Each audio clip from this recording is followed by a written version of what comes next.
Ladies and gentlemen, the story you are about to see is true. The names have been changed to protect the innocent.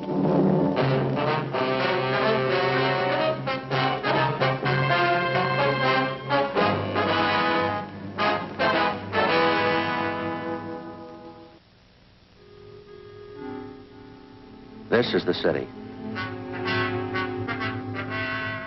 Over 2 million people. Almost 1 million of them work. Some of them work in factories. Some of them work in stores. Most of them work hard for a living. A few of them try to take things the easy way. That's why I have a job.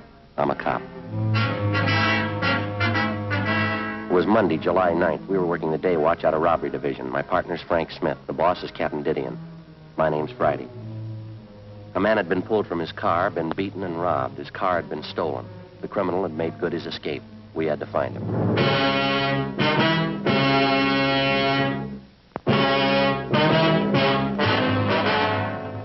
Stacy Hollywood. That'll be the yardage department. Yes, ma'am, I'll connect you.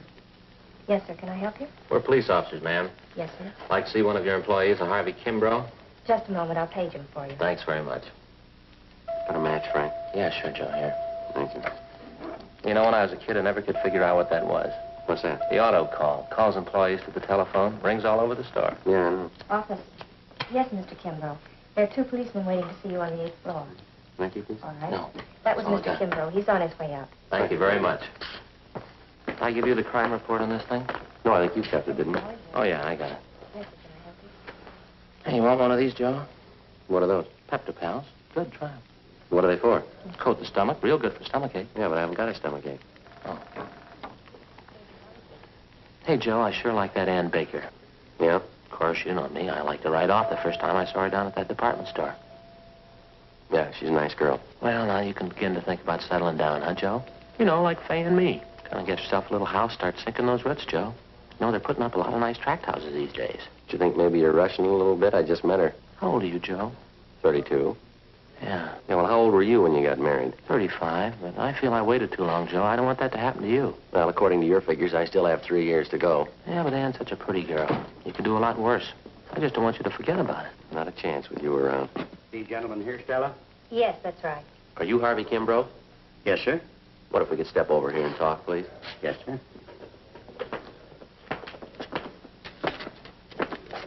I sure appreciate you people coming over here. I don't like to take time off from my work. It's pretty tough on my partners, Clive and Warren. Yes, sir, we understand. Janitor work in a big store like this keeps you hopping. You haven't got any idea who the hold-up man is yet, have you? No, sir, we haven't. We'd like to get a little more information on what happened. Did you talk to the 2 officers in the police car? Yes, we did, but it's customary for us to make a follow-up for any additional information. You fellas are plainclothesmen, is that it? Yeah, we're from Central Robbery. Oh, I see. Well, I never knew I'd get this much service. Wonder if you'd mind going over it again for us, Mr. Kimbrough. Maybe something you didn't think of when the other officers talked to you. I believe I told them everything.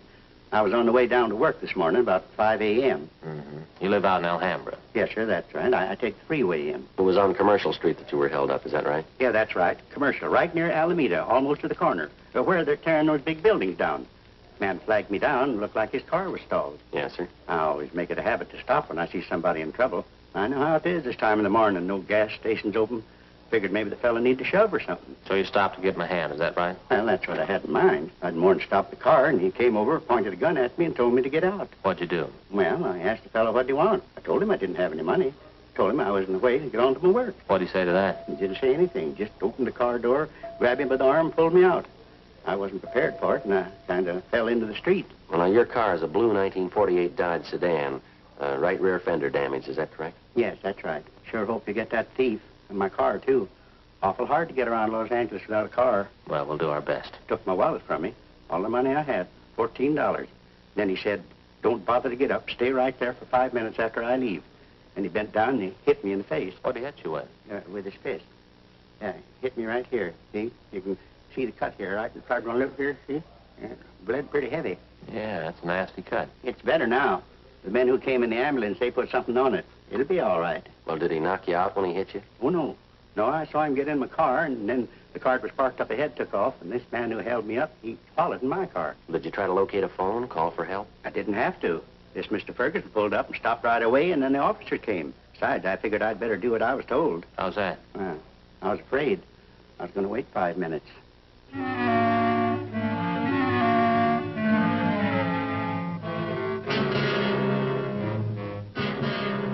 Frank and I left the department store, picked up our car in the parking lot next door, and drove out to the San Fernando Valley, the 800 block on Satakoy Avenue.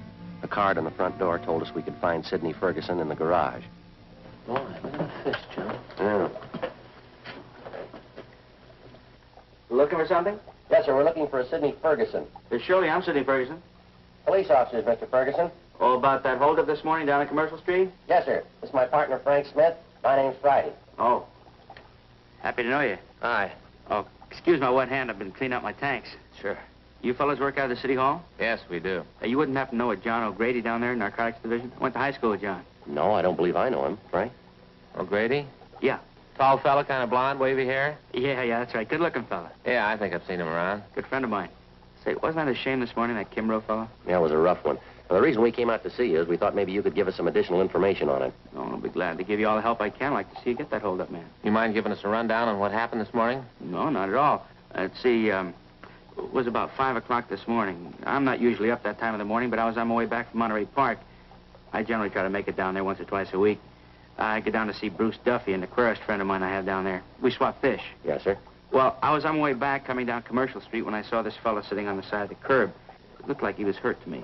I see. Now, I wouldn't have noticed probably. It was pretty dark, but those two cars pulled out, one right after the other, seemed to be in a big hurry. And you pulled up to give Kimbrough a hand? Yeah, I did. Of course, when I got close enough, I could see the guy had been kicked in the teeth. He was bleeding pretty bad. I offered to give him a hand, take him to the hospital, but he said he didn't want to be late for work. Mm-hmm. Well, after the officers came and talked to him and the ambulance men treated him, I drove him up to Stacy's Hollywood. I dropped him off there. That's where it works, Yeah. The report says that you have the license number on the getaway car, but you couldn't find the paper you'd written it on when the officers interviewed you. Is that right? Yeah, I did.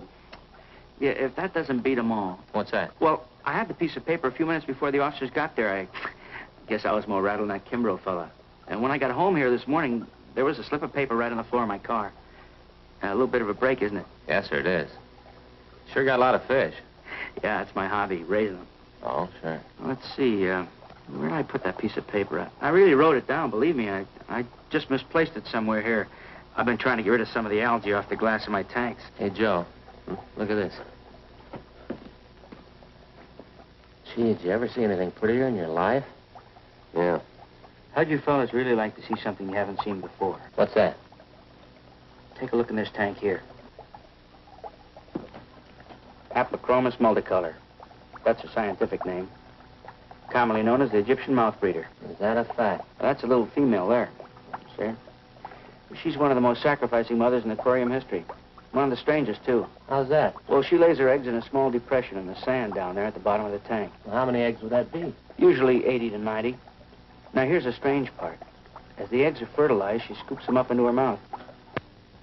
She eats them. Oh, no. They remain in her mouth while they hatch. How long does that take? Over 14 days. How does she eat? That's just it. She doesn't. She doesn't touch food in any form for this 2-week period. Seems to just waste away. Well, what happens then? Finally, the eggs hatch after 14 days, and little fry comes swimming out of the mother's mouth. Yeah? And while the fry are growing up, first you can hardly see them, they're so tiny. While they're growing up, if anything frightens them, quick as a flash, back in the mother's mouth. Well, that's certainly amazing. Huh, Joe? Yeah. Is this as big as they ever get? Yes, sir. 1 inch to 1.5 inches. Hard to believe. Well, the betters are almost as strange. Male builds a bubble nest up here on the surface. Say, isn't that funny? Here's that paper. Huh? The one with the license number on it. What if I could see that, please? Oh, sure, here you are. Thank you. Pretty sure of this number, Mr. Ferguson? Yes, sir, I am. I got a good look at it. Well, thank you very much. Oh, not at all. Wish Yeah. you could spend a little time. Seem kind of interested in tropical fish. Well, yes, sir, I'd like to sometime. Well, bye. Bye. Bye. Oh, say, Officer Smith. Yeah? Just a minute.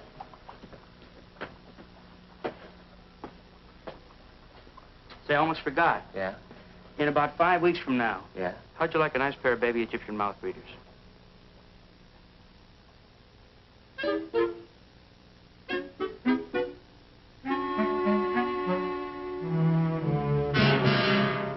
10:45 a.m. Frank and I got in the car and headed back toward town. I called communications and had them check the license number Ferguson gave us through DMV. They called back and told us the car was a 1949 Chevrolet four-door sedan. The registered owner was a Jack B. Grant, 19112 Beacon Street in the southwest part of Los Angeles. It was a large, old-fashioned residence that had been converted into a rooming house. We checked with the landlady, a Mrs. Ida Fisher. How do you do, man? Police officers, do you happen to have a Jack Grant registered here? Yes, he's been with me here about 8 months, but he's not in now. What time did Grant leave this morning, Mrs. Fisher? Well, it was pretty early. Must have been around 4 a.m. when I heard him go out. Came back in again this morning about 8 o'clock, parked his car, then he drove off with some other man. Would you happen to know who the other man was? No, I wouldn't. I just saw him drive off. Where does Grant park his car, ma'am? Around the back in the garage. Mind if we take a look at it? No, that's all right. Just go on back there down the drive. Well, thank you very much. Now, there's 2 cars parked there. The black Ford belongs to Mr. Spencer. Yes, ma'am, thank you. And the 1949 Chevrolet, that's Mr. Grant. Thank you. Thank you very much, ma'am.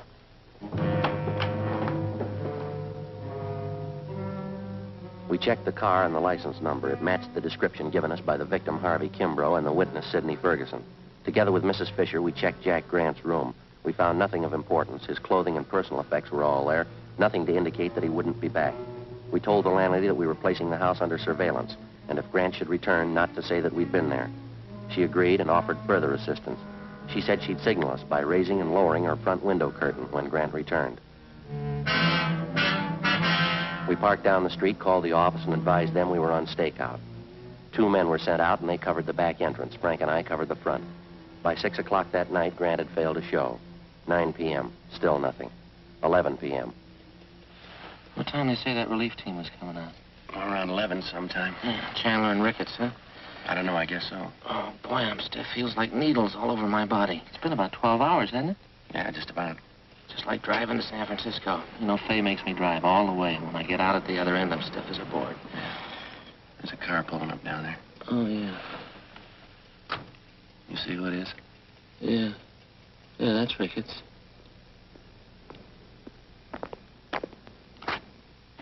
Friday? Hi, Jack. Who's this you got with you? Same guy you borrowed the candy bar from 2 weeks ago. How about it? I'm hungry. Glad you reminded me. That bar was pretty stale. As soon as I find one to match it, I'll pay you back. It's the house over there, huh? Yeah, Jack, the green and white one. No sign of him at all, huh? No, nothing. No? You guys want to take off? Yeah. I guess you can make out all right, Ricketts. You got Chandler with you. Friday, I feel sorry for you drawing this guy for a partner. Well, after 7 years, he kind of grows on you. I'd like to check out with the landlady before we take off. Her name's Ida Fisher, Jack. Right, Joe. Let's go, Joe. Joe.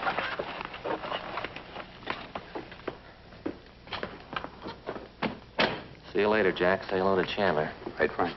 Good night. Good night. That Ricketts sure is a ripstaker. Yeah.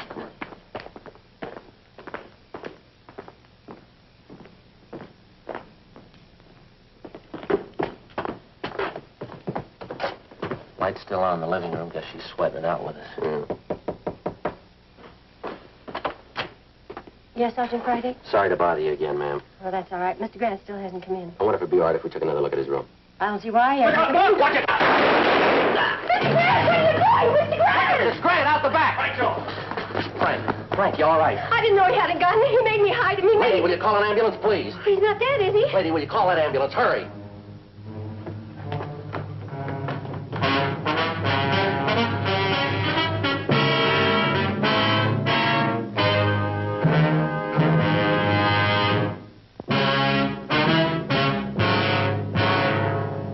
Monday, July 9th, 11:28 p.m. The ambulance arrived, and Frank was taken to Georgia Street Receiving Hospital. His condition was critical. Despite the fact that the other men on stakeout at the house had closed in as quickly as possible, Jack Grant somehow had succeeded in jumping out a side window and making good his escape through a maze of neighboring backyards. The men at the scene began a search of the immediate area.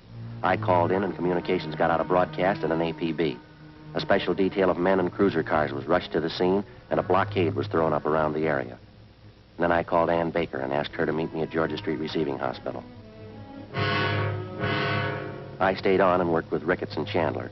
Under questioning, the landlady, Mrs. Fisher, broke down and admitted that Grant had given her $10 to keep his presence in the house a secret. She told us that when we'd searched the suspect's room earlier, he had hidden in the cellar. She was taken into custody. 1:30 a.m. I got a relief and I went downtown to Georgia Street Receiving Hospital, the P&F ward. When I got there, Ann Baker was waiting in the hall. How is he? I don't know. They won't let anyone in to see him. I brought him a carton of cigarettes. So did I. If anything happens to him, Ann, I don't know what I'm going to do. He'll be all right, Joe. I know he will. It was nice of you to come down and stand by. That's all right. It was the least I could do. Hi, Doc. Friday, we removed one slug from the upper thoracic region, another one from his left shoulder. Looked like they could have been .45 caliber. They didn't mark for evidence. How's he doing? As well as could be expected. What does that mean? It's hard to tell. Depends on how it goes the next 4 hours. Can I go in and see him? No, we're not admitting anyone in there. Under sedatives, lost quite a bit of blood, pretty weak. Do you need anybody for transfusions? No, it's all taken care of. His relatives been notified? Yes, sir. His wife and kids are visiting back in Sioux Falls. I sent him a wire. They'll break the news to her. Yeah, well, that's about all we can do for now. Wonder if I just couldn't sneak in and leave this carton of cigarettes for him. But it's going to be some time before Officer Smith can use them. Just leave them. The nurse will take care of them. Thanks, Doc. Was there anything I can get for him? Anything he needs? No, we're doing everything we can for him. You don't think I could just look in for a minute? No, I'm sorry. Well, it must be something I can do. You got a good prayer handy?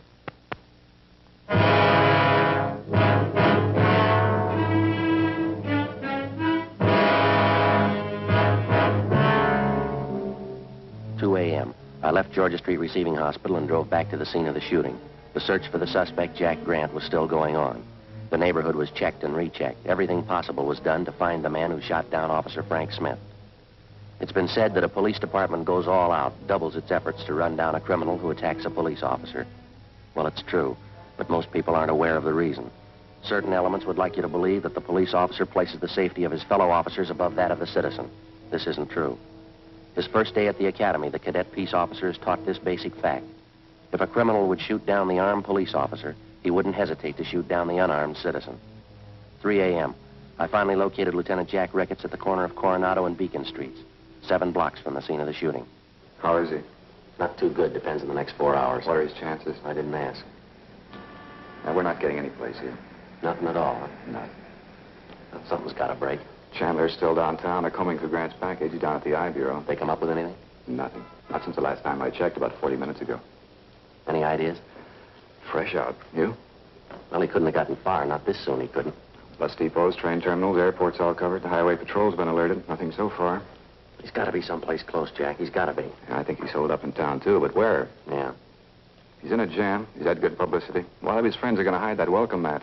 Well, maybe that narrows it down a little. Maybe. Let's find him.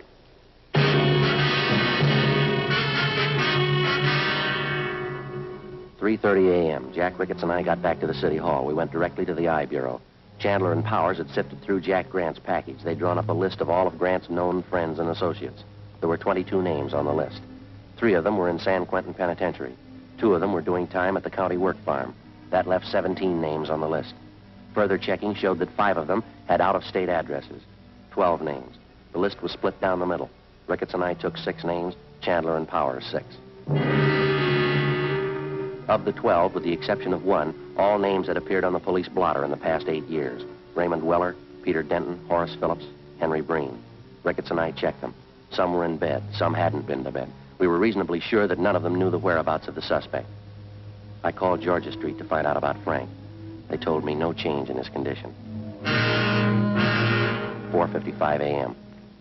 After this, we get a quick bite to eat, huh? You don't look so good. Not hungry. What's this one's name? Anthony Baxter, room 23. Now, here we are.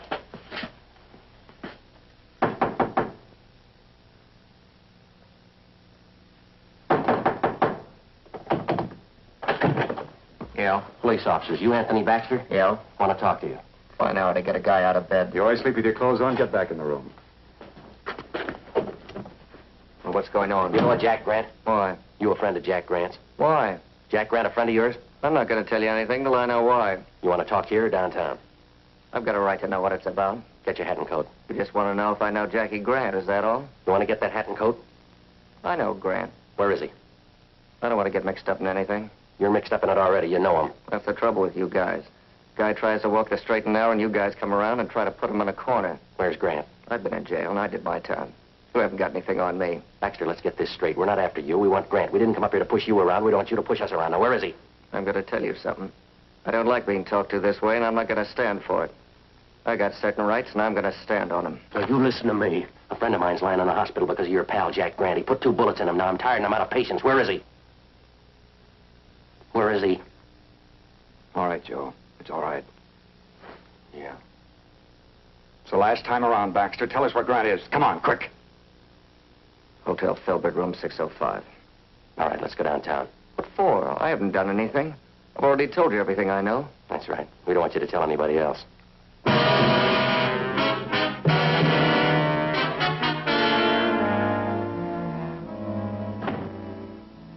5:27 a.m. We located the Filbert Hotel on North Crocker Street. On the way over, we called in and told them what we'd found. Chandler and Powers met us outside the hotel. They took up their position. Ricketts and I checked with the desk clerk and confirmed that the suspect was in room 605. He was registered under an alias. We took the elevator to the 6th floor. Room 605 was directly across from the elevator.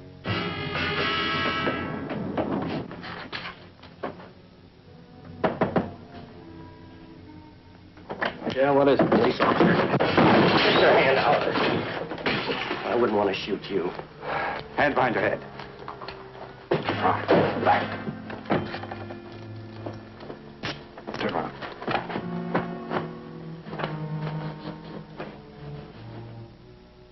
"5:42 a.m. Ricketts and Chandler took the suspect into custody. It was 6:03 a.m. when I got to the Georgia Street Receiving Hospital, the P&F ward. Ann was still waiting. Sergeant, Hi, Doc. How is he? you can go in. Don't stay too long. All right, thank you. All right. You look all in. No, I'm all right. You want me to go with you? Yeah, would you? Sure.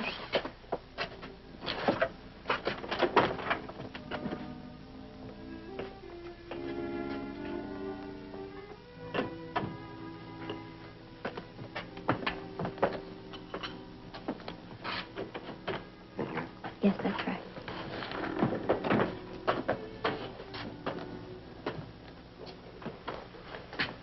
Hi, Frank. Hi. You look tired. How you feeling? I'll do. How'd it go? We got Grant. You look tired. You been working straight through on it? Yeah. Anything I can get you? No. I just gotta take it easy a few days. You know, rest up.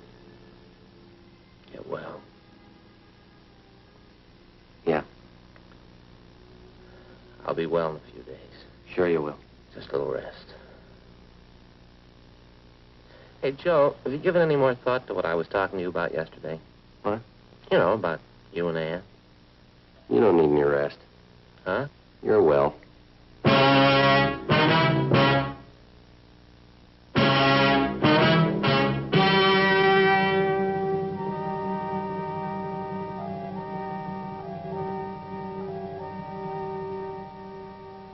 On November 7th, trial was held in Department 89, Superior Court of the State of California, in and for the County of Los Angeles.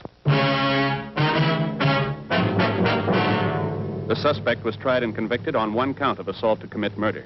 He and his accomplice were convicted on 4 counts of first-degree robbery. Assault to commit murder is punishable by imprisonment in the state penitentiary from 1 to 14 years. First-degree robbery by imprisonment in the state penitentiary from 5 years to life. The landlady, Ida Fisher, was placed on probation.